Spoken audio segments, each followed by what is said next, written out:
So hello dear student, কেমন আছো? I hope প্রত্যেকে শুধু ভালো নয় ভীষণ ভালো আছো। দেখো স্ক্রিনের উপর একটা প্রশ্ন আছে, প্রশ্নটা কি বলা হচ্ছে দেখো, solve 4 to the power log base 2 আর নাম্বার আছে log of X. Okay, equal to কি বলা আছে, log x minus log X তার হোল স্কোয়ার প্লাস 1 আর ব্র্যাকেটে কি বলা আছে, বেস ইজ ই। চলো যেখানে যেখানে লগ এক্স আছে সেখানে বেস ই অটোমেটিক্যালি আমরা নিয়ে নেব, কিন্তু আমরা এখানটার ওপর প্রথম কাজ করব। এখানটার জন্য আমরা একটা ফর্মুলা আমরা এখানটায় লিখি, A to the power log B base C যদি হয়, এটাকে আমরা B to the power log A base C লিখতে পারি। হ্যাঁ, এটা ফর্মুলা। তো এই ফর্মুলা অনুযায়ী আমরা এখানটা কি লিখতে পারি, লগ এক্স দেখো এটাকে আমরা বেস করে নিলাম, আর এর পাওয়ার log two the power 4 base 2। দেখো এখানটা এখানে নিয়ে গেলাম, ওলট করে দিয়েছি। বাকি এদিকটা যেমন আছে রেখে দাও, log x minus log X তার হোল স্কোয়ার প্লাস 1।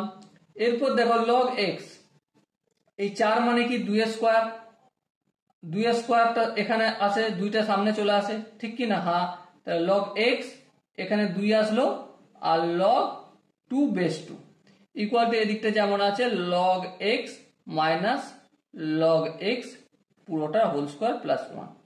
এবার দেখো এখানটা যদি আমি পি ধরি তাহলে পি স্কোয়ার আর লগ 2 বেস 2 দ্যাটস মিন 1 আর 1 2 ইন্টু 1 মানে 2, ঠিক আছে। আর এখানটা পি, এখানটা মাইনাস পি স্কোয়ার প্লাস 1। এবার দেখো যদি একদিকে করে নিই, এই মাইনাস পি এরটা অপোজিট দিকে গেলে মাইনাস পি স্কোয়ারটা তো 2 পি স্কোয়ার হয়ে যাবে, কারণ এখানে একটা পি স্কোয়ার ছিল অলরেডি।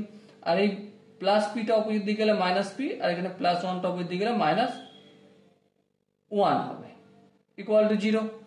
এরপর দেখো যদি আমরা একটু কাজ করি বা একটু ক্যালকুলেশন করি, মিডল টার্ম যদি করি, 2 P square minus 2p plus P minus 1 equal to 0। দেখো হ্যাঁ, এবারে কি কমন নেবো এই দুটো থেকে, 2p কমন নেবো, এখানে কি পড়ে থাকবে p মাইনাস এখানে 1, এখান থেকে প্লাস 1 কমন নেবো, তো p minus 1 equal to 0। Ultimate কি পেলাম, p minus 1 into 2p plus 1 is equal to 0। p আমরা কি ধরেছিলাম, log x minus 1 equal to 0, আর এখানে 2 into log x plus 1 equal to 0। এবার দেখো লগ এক্স ইকুয়াল টু 1 আর বেস কি ধরতে বলেছিল ই, তাহলে এক্স এর ভ্যালু কি পাচ্ছি, ই। ওকে, আর এখানটা যদি আমরা ধ্যান দিয়ে লক্ষ্য করি, এই 2টা পাওয়ার হয়ে যায়, হ্যাঁ, তাহলে log x square equal to এই প্লাস 1টা ওই দিকে গেলে মাইনাস 1। হ্যাঁ ঠিক। এবার লক্ষ্য করো, লগের কোনো নাম্বার কোনোদিন নেগেটিভ হতে পারে না, তাহলে এটা অটোমেটিক্যালি আমাদের রিজেক্ট হয়ে যাবে। লগের নাম্বার, লগের যে ভ্যালু এক্স এর তুমি যাই ভ্যালু নাও কেন, কোনোদিন মাইনাস 1 আসতে পারে না, ঠিক আছে। তো সেই জন্য এটা রিজেক্ট, তো একমাত্র আনসার হবে এক্স ইকুয়াল টু ই।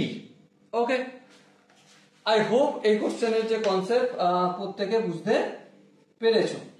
যদি এখনো কোনো জায়গায় বুঝতে অসুবিধা থাকে, কনফিউশন থাকে, কি করতে হবে তার জন্য কমেন্ট সেশন আছে, কমেন্টে গিয়ে অবশ্যই জানাবে। দেখা হচ্ছে নেক্সট সেশনে, ততক্ষণ পর্যন্ত ভালো থেকো, সুস্থ থেকো এবং জয় হিন্দ।